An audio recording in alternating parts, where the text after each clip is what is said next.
नमस्कार दोस्तों, मेरे चैनल पर आप सबका स्वागत है। इस वीडियो में मैं आपको बताने वाली हूँ कि दानव गुरु शुक्राचार्य कैसे कहलाए शिव पुत्र। तो वीडियो को पूरा देखिएगा। अगर आपको पसंद आए तो अपने दोस्तों के साथ, फ्रेंड्स और फैमिली के साथ ज़रूर शेयर कीजिएगा और मेरे चैनल को सब्सक्राइब करना ना भूलिएगा, क्योंकि मेरा चैनल बिल्कुल फ्री है और मैंने मेरे चैनल पर बहुत सारे और भी वीडियोस डाले हुए हैं। जानते हैं कि दानव गुरु शुक्राचार्य क्यों कहलाते हैं शिवपुत्र। भगवान शिव को समर्पित ग्रंथ शिव पुराण के अनुसार भगवान शिव ने दैत्य गुरु शुक्राचार्य को निगल लिया था, पर उन्होंने ऐसा क्यों किया, इस पर एक रोचक कथा है। शुक्राचार्य भृगु महर्षि के पुत्र थे। देवताओं के गुरु बृहस्पति अंगिरस के पुत्र थे।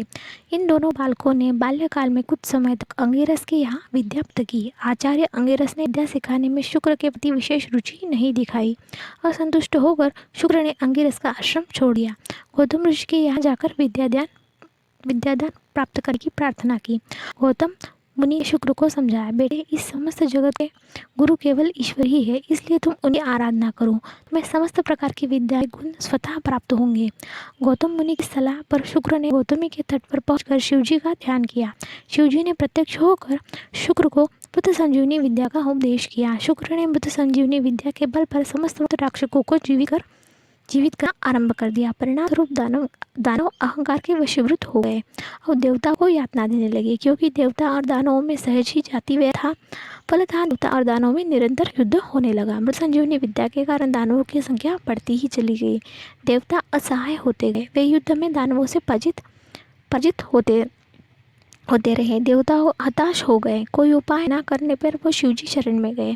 शिवजी ने शुक्राचार्य को मृत संजीवनी विद्या प्रदान की थी, इसलिए देवता ने शिवजी की शिकायत की, महादेव, आपकी विद्या का दानव दुरुपयोग कर रहे हैं, आप तो समदर्शी है। शुक्राचार्य संजीवनी विद्या से मृत दानव को जिलाकर हमें भड़का रहे हैं, जिंदा करके हमें भड़का रहे हैं।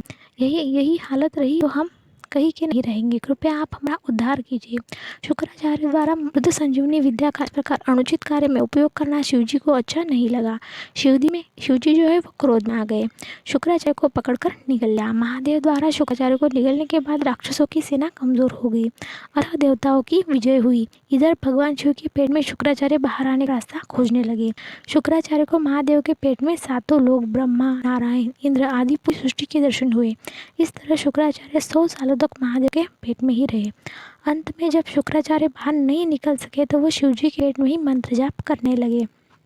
इस मंत्र के प्रभाव से शुक्राचार्य महादेव के शुक्र रूप में लिंग से बाहर आ गए।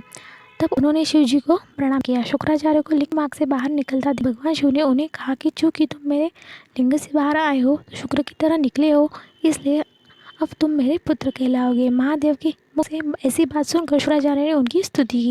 माता पार्वती ने भी शुक्राचार्य को अपना पुत्र मानकर उन्हें बहुत से वरदान दिए। तो ये थी कथा, किस तरह से शुक्राचार्य जो है शिव जी के पुत्र कहलाए। इस वीडियो में इतना ही।